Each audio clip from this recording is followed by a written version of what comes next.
Hello friend everyone, online classes पर आप सभी लोगों का खैर मकदम। मैं आपके खिदमत में एक बार फिर हाजिर हूँ। सीपीसी घटना चक्र पर आधारित ये प्रश्न और फैक्ट से संबंधित वन लाइनर क्वेश्चंस भी इसमें मेंशन है। आप सभी लोगों को पूरी एक तरीके से तैयारी करने के लिए एक बार फिर आप लोग को मैं खैर मकदम करता हूँ। दोस्तों, अभी तक जो ऑनलाइन क्लासेस है, अब मैं पूरी तरीके से आपको बताना चाहता हूँ। ये जो ऑनलाइन क्लासेस का जो प्लेटफॉर्म है वो पूरी तरीके से जुडिशरी प्रिपरेशन से संबंधित है। जुडिशरी से जो एक्सपेक्टेड होते हैं पूरी तरीके से हमें किस तरीके से तैयारी करना है और पूरी तरीके से हमें से पूरी एनर्जी वेस्ट करना है, इन सभी तमाम समस्याओं को लेकर मैं एक प्लेटफॉर्म तैयार किया हूँ। दोस्तों, अभी तक जो मैं आप लोगों को घटना चक्र के बेस पर आधारित बता रहा हूँ सीपीसी, ये सीरीज जब ख़त्म हो जाएगा फिर मैं उस पर जो है डायरेक्ट और साथ साथ बुक के तहत फैक्चुअल पर चर्चा करेंगे। जब तक लॉकडाउन है दोस्तों, मैं अपने घर पर हूँ। लॉकडाउन के कारण जो है मैं कोई बुक वगैरह न ला सका। इस कारणवश तो मैं जो हमारे पास ऑनलाइन मटेरियल है मैं उसी पर आपके सामने मुखातिब हूँ। दोस्तों, मैं आज चर्चा करूँगा कमीशन जो संहिता की धारा 75 से लेकर 78 और आदेश 26, 75 से 78 और आदेश 26 ये कमीशन से संबंधित बात करती है। ये सवाल यूपी पीसीजे मेंस में पूछा गया था। हम लोग ने इस मेंस दिया गया था और मेंस के बाद में हम लोगों ने इंटरव्यू दिया था। बेड अपॉर्चुनिटी थी, हम लोग का सिलेक्ट नहीं हो पाया। फिर मैं आगे फिर वही एनर्जी के साथ आपके सामने मुखातिब हूँ। तो दोस्तों, मैं संहिता की धारा 75 के अनुसार निम्नलिखित मामले में से कमीशन निकाला जा सकता है। अब कौन कौन से मामले में जो है कमीशन जारी की जाती है, इस पर हम देखते हैं। पहला है किसी व्यक्ति को साक्ष्य की परीक्षा करने के लिए, यानी कोई भी एविडेंसेस है और उसके एग्जामिनेशन के लिए जो है कमीशन निकाली जाती है। एनी पर्सन कोई भी हो सकता है। एक जो है स्थानीय अन्वेषण करने के लिए, लोकल इन्वेस्टिगेशन के लिए, लेखाओं की परीक्षाओं तथा उनके संयोजन के लिए, जो लेखा की परीक्षा तथा उनका संयोजन करने के लिए। फोर्थ बात करता है विभाजन करने के लिए। पांचवें बात कर वैज्ञानिक तकनीकी या विशेषज्ञ अन्वेषण करने के लिए। और उसके बाद में जो है छठी बात करता है जंगल संपत्ति के विक्रय के लिए। और सातवीं बात करता है कोई अनुसूची कार्य करने के लिए। तो मैं इस पर जो है आप लोगों को फिर से एक बार रिवीजन करा देता हूँ। पहली बात क्या है, आप किसके लिए कमीशन निकालें? किसी व्यक्ति या साक्षी की परीक्षा के लिए। दूसरा है स्थानीय अन्वेषण के लिए। तीसरा है लेखाओं की परीक्षा तथा संयोजन करने के लिए। चौथा है विभाजन करने के लिए कमीशन। और पांचवा है कोई वैज्ञानिक तकनीकी विशेषज्ञ अन्वेषण करने के लिए। ठीक, अब मैं बात करता हूँ छठवें कहता है जंगम संपत्ति की विक्रय के लिए। सातवें बात करता है कोई अनुसूची कार्य करने के लिए। ठीक, आदेश 26 नियम 1 के अनुसार न्यायालय द्वारा ऐसे व्यक्ति के परिप्रश्नों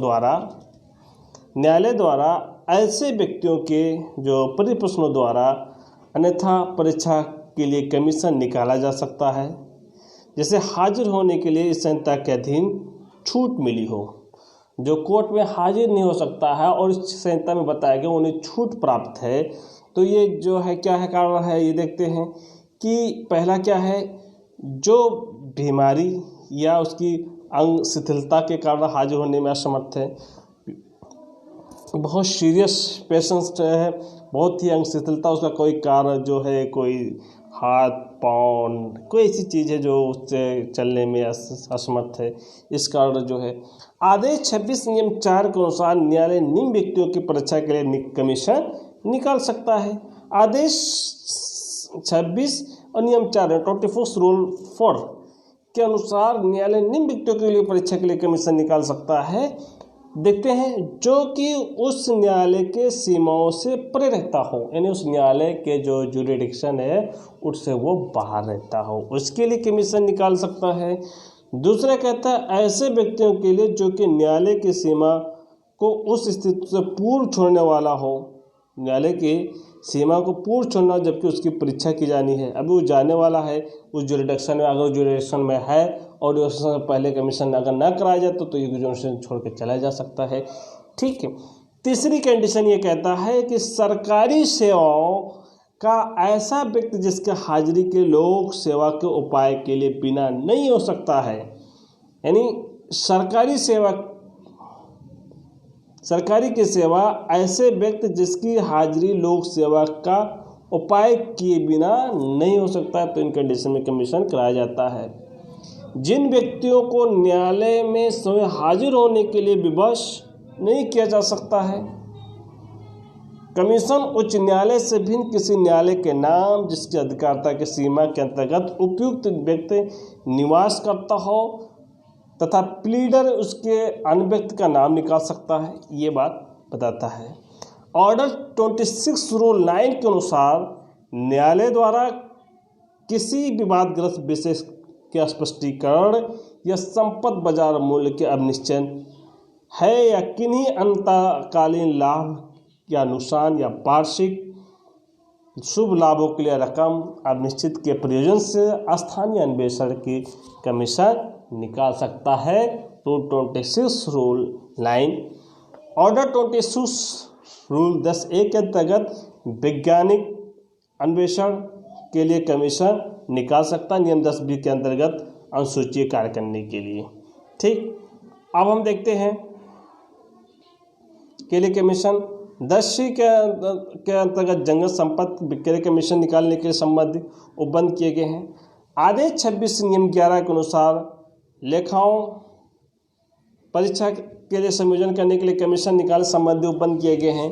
ये कमीशन भी ऐसे व्यक्ति के नाम निकाला जा सकता है जिसे वो न्यायालय उचित समझे। नियम 12 के अनुसार न्यायालय द्वारा कमिश्नर को इस संबंध में आवश्यक निर्देश दिया जाएगा।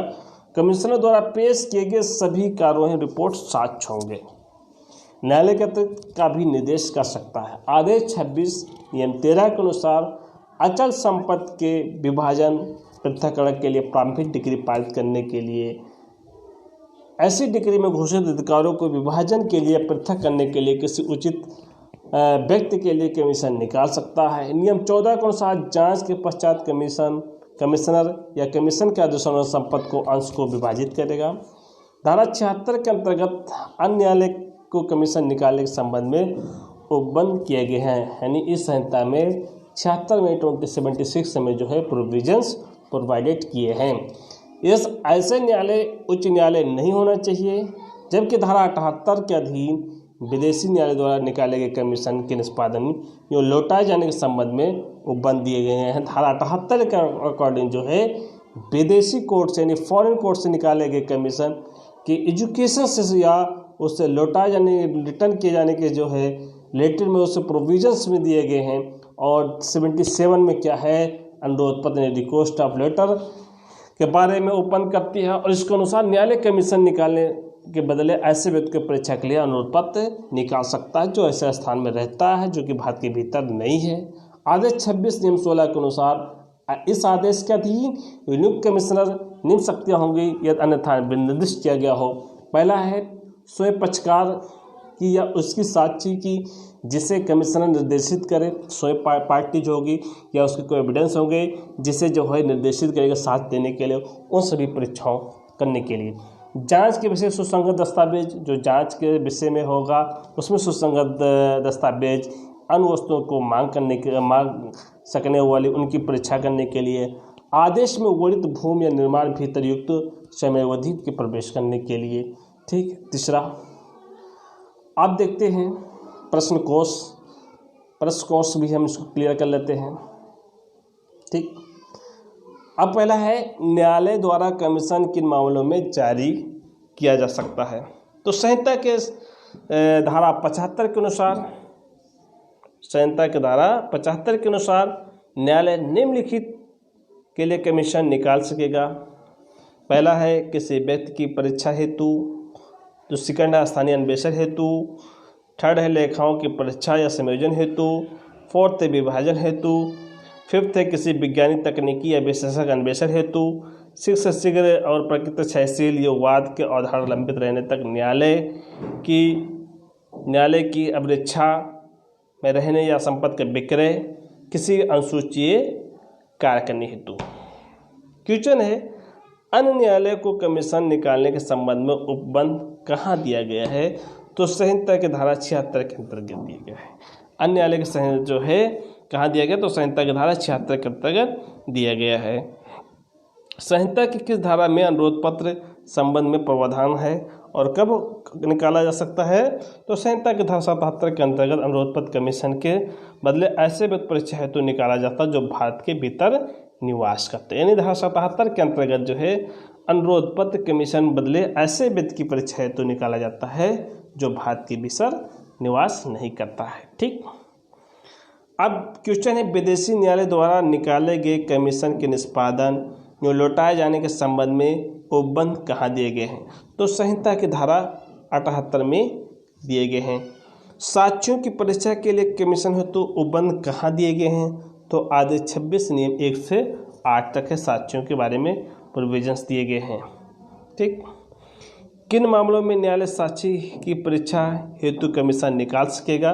तो आदेश 26 नियम 1 अनुसार न्यायालय अपनी अधिकारिता के भीतर निवास करने वाले किसी ऐसे व्यक्ति के परिप्रश्नों द्वारा जो किसी व्यक्ति के परिप्रश्न द्वारा अन्यथा परीक्षा करने के लिए कमीशन निकाल सकता है, जिसके लिए न्यायालय हाजिर होने के लिए संहिता के अधीन छूट हो, जो बीमार हो या अंग शिथिल होने के कारण हाजिर होने में असमर्थ हो।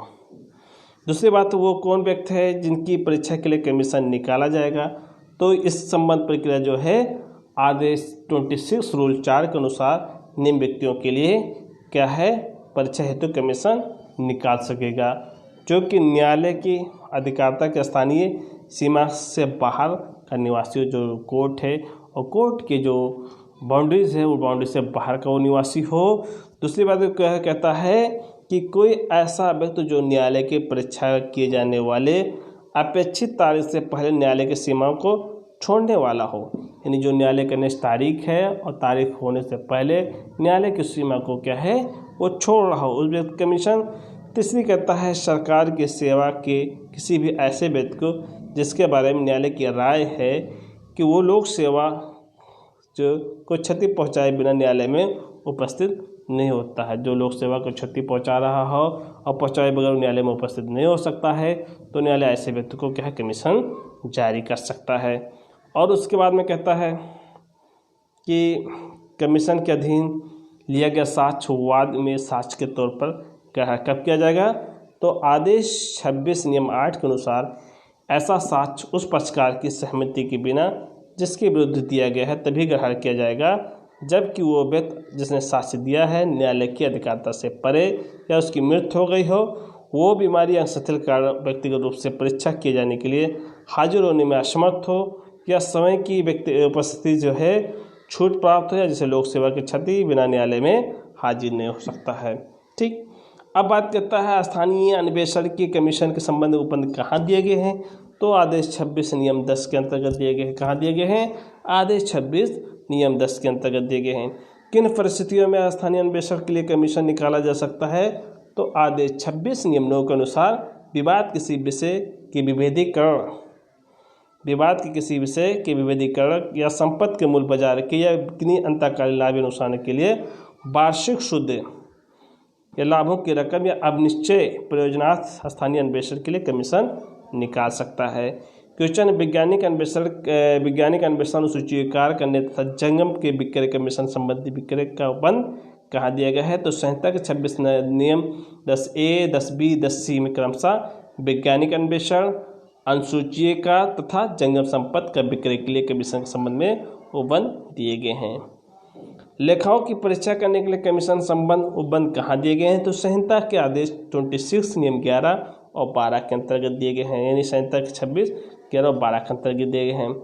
विभाजन हेतु कमीशन संबंध उपबंध कहाँ दिया गया है? तो संहिता के आदेश 26 नियम 13 और 14 में दिए गए हैं। कहाँ दिए गए हैं? 13 और 14 में दिए गए हैं।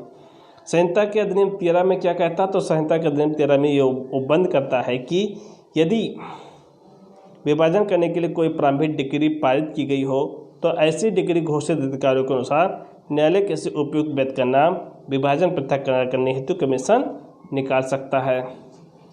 आदेश 26 नियम 13 के अंतर्गत नियुक्त रिसीवर द्वारा क्या प्रक्रिया अपनाई जा सकती है? तो आदेश 26 नियम 14 के अनुसार ऐसे कमीशनर यदि आवश्यक समझे तो संपत्ति के उतने अंश में विभाजित करेगा जितने उस आदेश द्वारा निर्दिष्ट हो जिसके अधीन कमीशन निकाला गया था और पक्षकारों को आवंटित कर देगा। यदि वो प्राधिकृत हो तो अंशों के मूल्यों को बराबर करने के प्रयोजनार्थ दी जाने वाली राशियां निर्धारित कर सकेगा। कमीशन संबंधी साधारण उपबंध कहाँ दिए गए हैं? तो उत्तर है संहिता के आदेश 26 नियम 15 और 18B के अंतर्गत दिए गए हैं। संहिता आदेश 26 के अंतर्गत नियुक्त कमिश्नर की क्या शक्तियाँ होंगी? तो आदेश 26 नियम 16 के अनुसार इस आदेश के तहत नियुक्त कमिश्नर की निम्न शक्तियाँ प्राप्त होंगी। पहला, पक्षकारों या उनके द्वारा पेश साक्ष्यों के समय कमीशन द्वारा ठीक समझे जाने वाले व्यक्ति को अपने मामले में परिचित करने। सेकंड है, जांच के विषय से सुसंगत दस्तावेज एवं अन्य वस्तुओं को मांग सकने तथा परीक्षा कर सकने की।